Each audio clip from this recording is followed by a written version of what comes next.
औज़ुबिल्लाहिमिनश्शैतानिर्रजीम बिस्मिल्लाहिर्रहमानिर्रहीम अस्सलामु अलैकुम डियर स्टूडेंट्स, क्या हाल है? आप सब पे ठीक ठाक हैं? Welcome back to my YouTube channel. My name is Irfan Haider and today we will discuss about the approaches of human resource management. वैसे तो ये छोटा सा टॉपिक है कि ह्यूमन रिसोर्स मैनेजमेंट में कौन कौन सी अप्रोच इस्तेमाल की जाती है ह्यूमन रिसोर्स करने के लिए. तो देखते हैं आज इसको. सबसे पहले हम देख लेते हैं कौन कौन सी अप्रोच है और अप्रोच होता क्या है. अप्रोच होता है किसी काम को करने का अंदाज या तरीका. आपने एक काम करना है, किस तरीके से करेंगे वो उसकी अप्रोच कहलाती है. उस काम को करने का क्या अंदाज आप इख्तियार करेंगे वो अप्रोच कहलाती है. इसी तरह HRM को भी करने के मुख्तलिफ जो है ना वो अप्रोचेज़ हैं. तो चूंकि मैंने आपको पहले बताया था कि हमें पहले देख चुके हैं कि HRM पहले HR डिपार्टमेंट नहीं होता था, ये पर्सनल डिपार्टमेंट होता था. इसमें कुछ लिमिटेड टास्क परफॉर्म किए जाते थे. तो वक्त के साथ साथ लोगों की जो है ना वो अप्रोचेज़ बदलती गई. ह्यूमन रिसोर्स वजूद में आया. पहले ह्यूमन रिसोर्स नहीं होता था, पर्सनल डिपार्टमेंट होता था. बाद में ह्यूमन रिसोर्स वजूद में आ गया.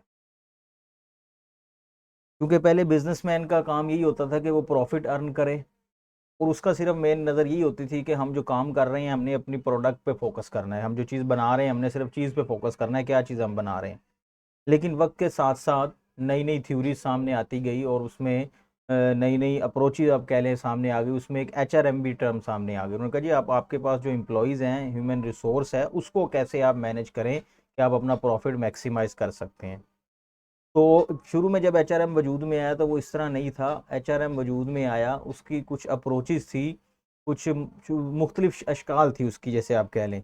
जैसे कि सबसे पहले स्ट्रेटेजिक अप्रोच है, मैनेजमेंट अप्रोच आई, फिर human resource approach, commodity approach, proactive approach, reactive approach और सिस्टम अप्रोच.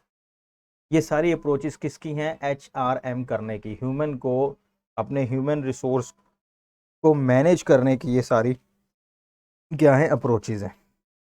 तो छोटा सा टॉपिक है, हमने सिर्फ इसके दो दो तीन तीन लाइनों में इसको देखना है. क्या है, इतना डीपली इसमें जाने की ज़रूरत नहीं है, ना इसमें कुछ है इतना ख़ास. तो चलें चलते हैं. सबसे पहले स्ट्रेटेजिक अप्रोच. स्ट्रेटेजिक अप्रोच क्या है? The strategic human resource management approach focuses on people management programs and long term solutions.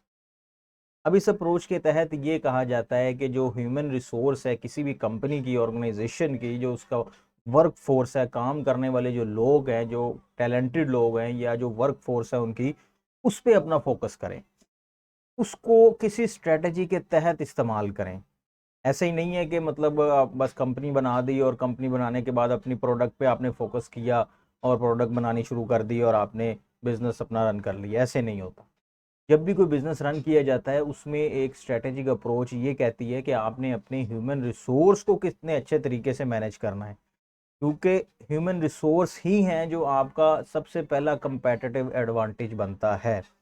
Competitive advantage क्या बनता है, क्या होता है कंपेटिटिव एडवांटेज? कि आपकी सेम कंपनी जो आपके तर्ज पे काम कर रही है, दूसरी कंपनी, उसमें और आप में क्या डिफरेंस सबसे पहले आएगा? आपकी ह्यूमन रिसोर्स में डिफरेंस आएगा. जितनी आपकी ह्यूमन रिसोर्स वो आप कह लें टैलेंटेड होगी, एक्टिव होगी, उतना ही आप जो है उसका एज ले सकते हैं, उसका बेनिफिट ले सकते हैं. जबकि दूसरी कंपनी के पास अगर वो नहीं है तो peoples are strategic assets of an organisation. ये भी इसमें ये कहा जाता है कि जी जो एसेट्स पीपल हैं वो क्या है? हमारा एक एसेट है, ऑर्गेनाइजेशन का एसेट है. तो किसी भी एसेट को मैनेज करने के लिए उसके लिए कोई स्ट्रेटेजी बनाई जाती है, कोई प्लान बनाया जाता है. इवन अगर आपने छोटा सा प्लांट भी लगाना है तो उसके लिए आप क्या करेंगे? पूरा एक प्लान बनाएंगे कि हमने एक प्लांट लगाना है, वो हमें कितना अर्निंग देगा, कब कब इसकी रिपेयर मेंटेनेंस की ज़रूरत पड़ेगी और कब ये रिप्लेस किया जाएगा. तो उसके लिए आपको एक स्ट्रेटजी बनानी पड़ती है. इसी तरह जो है ना ये ह्यूमन रिसोर्स जो है ना ये भी एक स्ट्रेटजी अप्रोच ये कहता है कि आपको अपने ह्यूमन को मैनेज करने के लिए स्ट्रेटजी डिज़ाइन करनी पड़ेगी. अब स्ट्रेटजी जो है ना डिपेंड कर सकती है आपके ह्यूमन पे कि किस तरह की आपके पास वर्क फोर्स पहले से मौजूद है और आप इसको कहाँ तक ले जाना चाहते हैं. मतलब कौन कौन सी आप इसको ट्रेनिंग और डेवलपमेंट वगैरह देना चाहते हैं, आप अपने एसेट्स को कहाँ तक ले जाना चाहते हैं. तो ये स्ट्रेटेजिक अप्रोच है कि आपने अपने ह्यूमन को मैनेज करने के लिए स्ट्रेटजीज बनानी है, स्ट्रेटजीज के मुताबिक आपने उनको लेकर चलना है. Peoples are the core competencies the basis of competitive advantage. Core competency का मतलब आपके पास जो आपकी ह्यूमन रिसोर्स है वो बहुत इम्पोर्टेंस की हामिल है, वही कंपेटिटिव एडवांटेज है आपका। आप समझ लें कि एक दूसरा कंपेटिटर है, वो भी शैम्पू बना रहा है और आपकी कंपनी भी एक शैम्पू बनाती है, तो वो भी शैम्पू के पास फार्मूला उनके पास भी मौजूद है और आपके पास भी फार्मूला मौजूद है, फार्मूला दोनों का सेम है। लेकिन अब क्या चीज़ आपको उस कंपनी से मुख्तलिफ करेगी, वो होगा आपका कोर कंपिटेंसी, आपके जो है ना वर्कफोर्स होगी, आपके एम्प्लॉयज़ होंगे। जितने आपके एम्प्लॉयज़ क्या होंगे, टैलेंटेड होंगे, वो मतलब कारआमद होंगे, उतना आपको दूसरी कंपनी से ज़्यादा बेनिफिट मिलेगा। तो ये स्ट्रैटेजिक अप्रोच है कि जिसमें आपने अपने ह्यूमन रिसोर्स को मैनेज करने के लिए स्ट्रैटेजीज डिज़ाइन करनी पड़ती है। Human resource are the combination of talent and skills, some are inborn and other skills they have acquired through learning and education। Human resource में आपको पता है कि क्या प्रोसेस होते हैं, जो मेन प्रोसेस हैं इसके वो क्या हैं, क्या आपने हायरिंग करनी है, आपने ट्रेनिंग करनी है, आपने रिटेंशन अपने एम्प्लॉय की करनी है, ट्रेनिंग एंड डेवलपमेंट, और ये सारा काम क्या है, एचआरएम का काम है। तो अब ये एचआरएम का काम, ये सारे काम आपने किस तरीके से करने हैं, एक स्ट्रेटेजी के तहत करने हैं। तो अब इसमें एम्प्लॉयज़ के बारे में बता रहा है कि कुछ एम्प्लॉयज़ आपके टैलेंटेड पहले से ही होंगे और कुछ को आपको टैलेंटेड बनाना पड़ेगा। मतलब कोई भी जो है ना माँ के पेट से सीख कर नहीं आता, ये वो वाला मुहावरा यहाँ पे नहीं अप्लाई होगा। स्ट्रेटेजिक अप्रोच में आपने क्या करना है, अपने एम्प्लॉयज़ को आपने इस काबिल बनाना है कि वो आपकी कंपनी को लेकर चल सकें आगे। तो ठीक है, इसके लिए इतना ही काफ़ी है, बाकी आगे देखते हैं आगे क्या है। एक और लाइन इसमें क्या ऐड की गई है, it stresses organisational development interventions achieving employee organisational fit and other aspects that an employees add value. वही कि आपने अपने एम्प्लॉयज़ की जो है ना वो किस तरह से अपने ऑर्गेनाइजेशन का इन्वायरमेंट किस तरह से आपने ऐसा यूज़र फ्रेंडली बनाना है कि वो वहाँ पे अच्छे तरीके से काम कर सकें। नेक्स्ट आ रही है अप्रोच ह्यूमन रिसोर्स मैनेजमेंट की, जिसे कहते हैं मैनेजमेंट अप्रोच। तो मैनेजमेंट खुद एक मतलब वाइड सब्जेक्ट है, वाइड आप इसका कह लेंगे स्कोप है। मैनेजमेंट में क्या होता है, प्लानिंग, ऑर्गेनाइजिंग, और ये चार इसके जो स्टेप होते हैं वो मैनेजमेंट के कहलाते हैं। तो आपने वो चार स्टेप जो है ना अपने अपने लेवल पर हर मैनेजर ने परफॉर्म करने होते हैं, तो इसको कहते हैं management approach. HRM is a part of general management। ठीक हो गया, management is nothing but managing people in the work place. Management कुछ भी नहीं है, सिर्फ क्या है कि जहाँ पर आप काम कर रहे हैं या जहाँ पर आपके लोग काम कर रहे हैं उस जगह को इस काबिल बनाना, इस तरह से मैनेज करना कि आपकी वर्क फोर्स बेहतर एफिशिएंसी दे सके, वो आपकी क्या कहलाती है, मैनेजमेंट अप्रोच कहलाती है। ये सारी अप्रोचेस जो है आ जाके क्या करेंगी, आपके ह्यूमन रिसोर्स को मैनेज करेंगी। जिस तरह के हमारी जो अपॉइंटमेंट हो रही है, हमारी अपॉइंटमेंट भी उसमें भी यही जो है ना एचआरएम का एक बड़ा किरदार है कि जो एफपीएससी है वो क्या कर रही है, वो एक किस्म का आपको मैनेज कर रही है, एम्प्लॉयज़ को हायर करके ऐसे हायर कर रही है कि जो उस ऑर्गेनाइजेशन के लिए फिट हो सकें।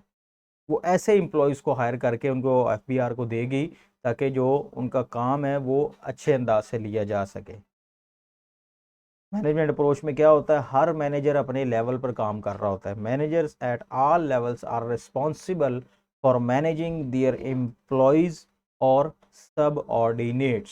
सबऑर्डिनेट्स आपको पता है जो नीचे काम करने वाले अमला होता है, तो सबऑर्डिनेट्स होता है। तो मैनेजमेंट अप्रोच में क्या होता है, हर मैनेजर्स की ये जिम्मेदारी लगा दी जाती है कि उसके अंडर जो काम करने वाले लोग हैं उसकी रिस्पॉन्सिबिलिटी इस मैनेजर के पास होगी। जिस तरह हमारे एफबीआर में भी यही होता है कि उसमें आप कह लें जोन्स बनाए हुए हैं, इन्फोर्समेंट जोन है, ऑडिट जोन है, लीगल जोन है। उसमें हर कमिश्नर के अंडर जो सबऑर्डिनेट्स उसके आ रहे हैं उसकी मैनेजमेंट करना, उनकी रिस्पॉन्सिबिलिटी जो है वो कंसर्न कमिश्नर के ऊपर आती है कि उसने अपने इंस्पेक्टर्स को, अपने असिस्टेंट कमिश्नर्स को, अपने डिप्टी कमिश्नर, एडिशनल कमिश्नर्स, उन सारों को मैनेज करना जो है वो ओवरऑल कमिश्नर के हाथ में होता है। कमिश्नर ने अपने अपने एंड पर अपने जोन की जो है ना वो मैनेजमेंट करनी होती है, उसकी ऑर्गेनाइजेशन खुद बनानी होती है उसने कि किस किस तरह से क्या क्या वर्क का डिज़ाइन होगा। तीसरी आप कह लें ह्यूमन रिसोर्स अप्रोच है। जैसे कि हम ये पढ़ रहे हैं ह्यूमन रिसोर्स अप्रोच अब बहुत बड़ी अप्रोच बन चुकी है। अब उसमें सिर्फ एक छोटा मोटा काम नहीं रह गया कि आपने सिर्फ हायरिंग करनी है, हायरिंग करने के बाद आपके एचआर ख़त्म हो जाएगी। एचआर जो है वो हायरिंग से लेकर एम्प्लॉयज़ की रिटायरमेंट तक जो है ना वो ह्यूमन रिसोर्स इन्वॉल्व रहती है एम्प्लॉयज़ के साथ। Peoples are human beings and with a lot of potential and intellectual abilities. It is important to treat people with respect and dignity.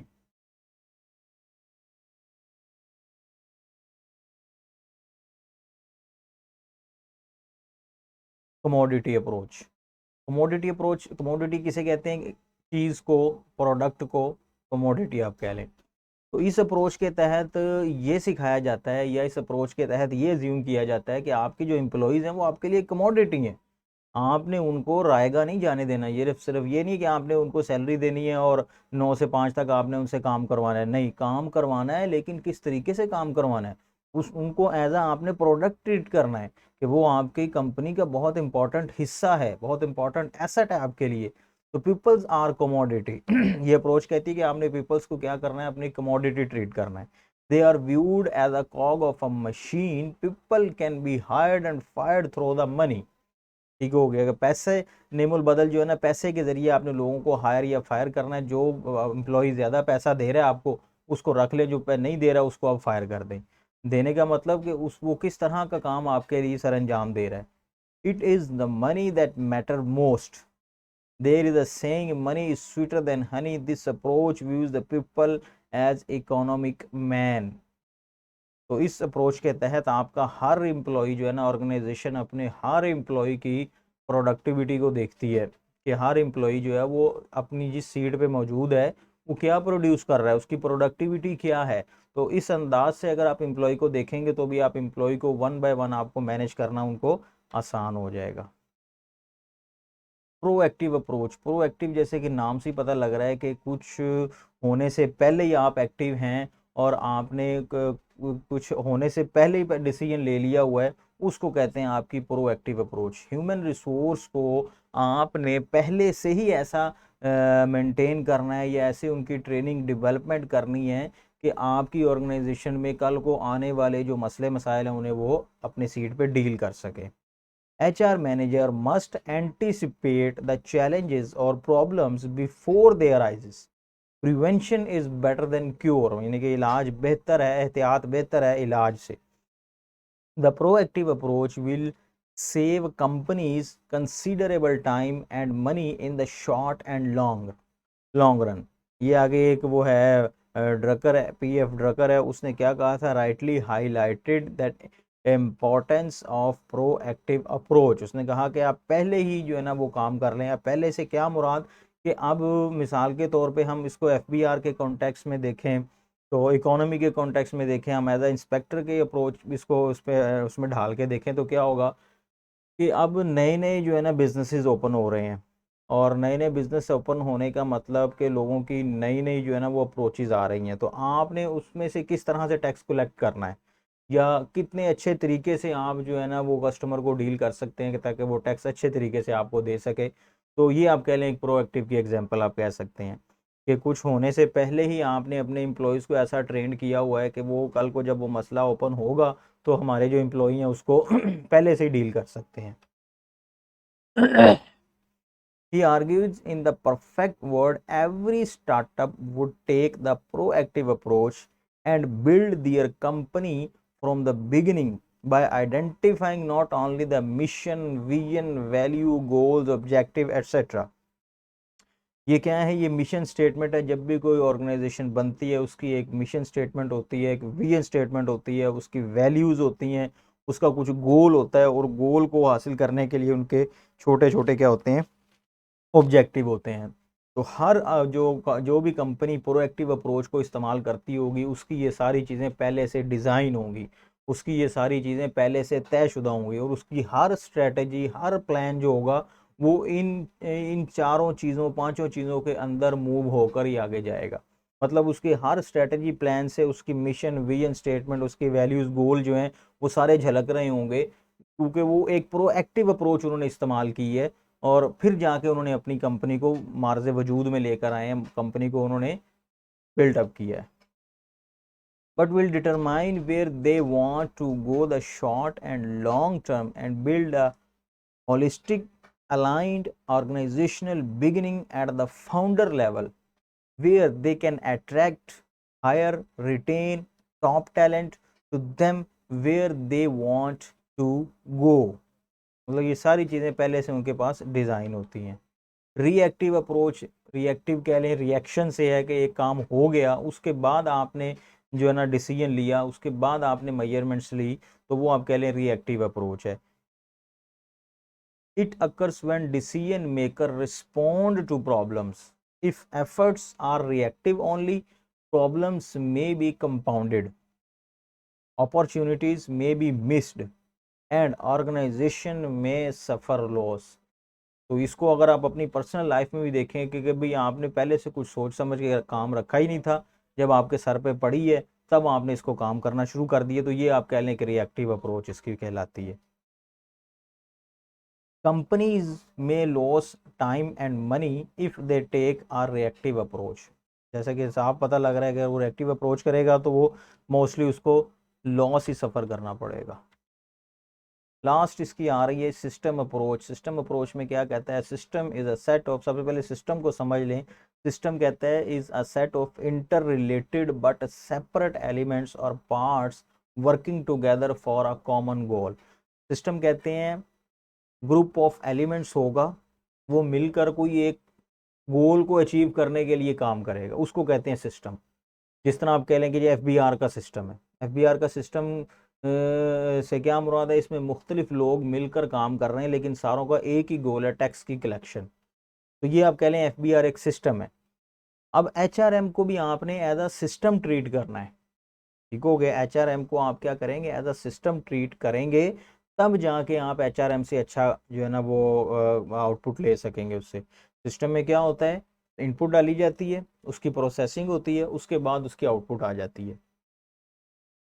For example HRM is a system that may have parts such as procurement, training, performance appraisal and reward etcetera. ये सारे क्या हैं? Elements हैं किसके? HRM के। जो HRM process है, एक एचआरएम प्रोसेस के जो हर स्टेप है वो क्या कह लें? उसका एक एलिमेंट है एचआरएम सिस्टम का। तो जितने अच्छे तरीके से हर एलिमेंट को आप यूज़ करेंगे उतने अच्छे तरीके से ये सिस्टम पूरा काम करेगा। One part affect and is affected by the other.